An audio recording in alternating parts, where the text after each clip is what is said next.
Good morning, and welcome to the Ericka Redic Show, a Vermont daily production.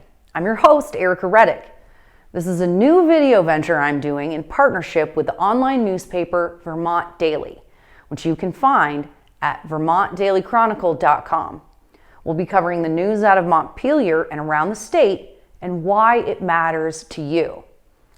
First up, January 4th, 2021 was the third meeting of the Vermont Climate Council, and already there are concerns about conflict of interest and imbued white supremacy. The 23-member council was created in 2020 as part of the Global Warming Solutions Act. Its task? To create a plan for implementing the mandated reductions in carbon emissions.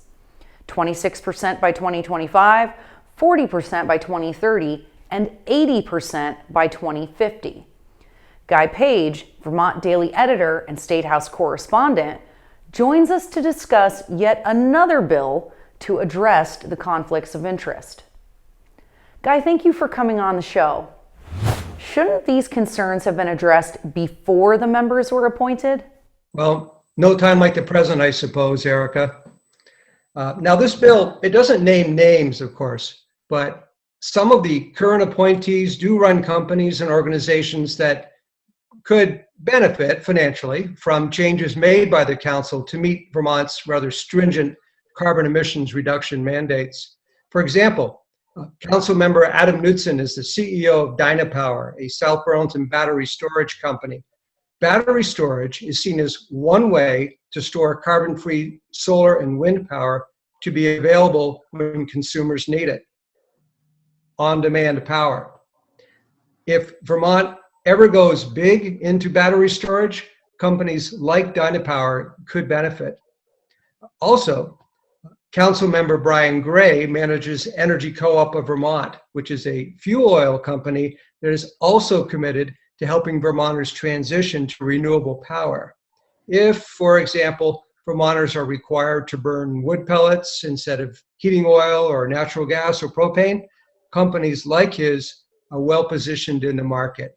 Now, this is not to say that they have any ulterior motives, but it's the appearance of a conflict of interest. Thank you, Guy. Now, this is not the first time we've dealt with conflicts of interest in the renewable energy sector in Vermont.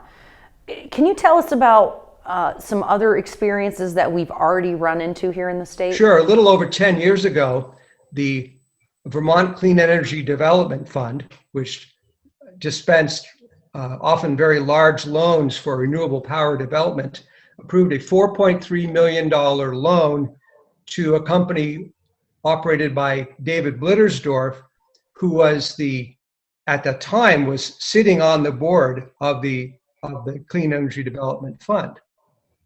So some people flagged that as a conflict of interest. Governor Peter Shumlin agreed, and he asked Mr. Blittersdorf to step down from the committee, which he did. So I'm curious why, if previous conflicts of interest were addressed by the governor, asking people to step down, I find it interesting that they're proposing a bill to address it this time. Do you know, does this new bill addressing the conflicts of interest on the Climate Council, does it also affect conflicts of interest in other councils or committees that are appointed by the state? No, this is targeted solely at the Vermont Climate Council. It says so right in the name of the bill.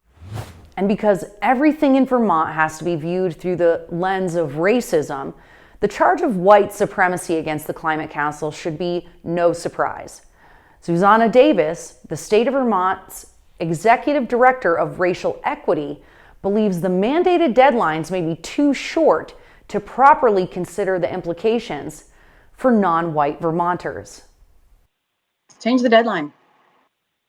And I know what you're thinking, oh, this might require a long legislative process, or hey, but we set a date and this is what we wanted. And here's the thing though, if we're really wanting to do something right and do it equitably, then we don't have to remain beholden to a time frame that we ourselves made up and that we ourselves can change.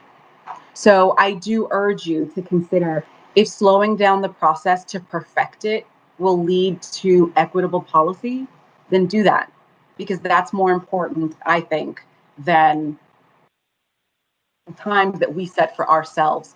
That's the most polite way that I can put it, because other folks will phrase it as follows. Other folks will phrase it as, deadlines are a tool of white supremacy. I don't usually refer to deadlines as tools of white supremacy, but deadlines often do reinforce a white supremacy culture that prizes itself more on process than equitable outcome. By law, the council must consider the racial equity implications of its carbon reduction strategies. I'm curious, can we get Ms. Davis to coach the Vermont Department of Taxes about how deadlines are white supremacy? In other news, lawmaker Kurt McCormick of Burlington, a man who actually walks the climate change walk, urged Vermonters to take a World War II approach to fighting climate change. He suggested that, like Americans who went without during World War II in order to save the world from fascism, we too should sacrifice to save the world from climate change. Last year, legislators heard testimony that humanity has only a few years to act, lest we contribute to the alleged looming global warming disaster. Notice the contrast in Ms. Davis's take it slow and do it right approach versus the Climate Caucus's all-out war on emissions. So which is more important to the Vermont State Legislature, climate change or systemic racism? Will this conversation be enough to get the council to consider the second and third order effects of its decisions?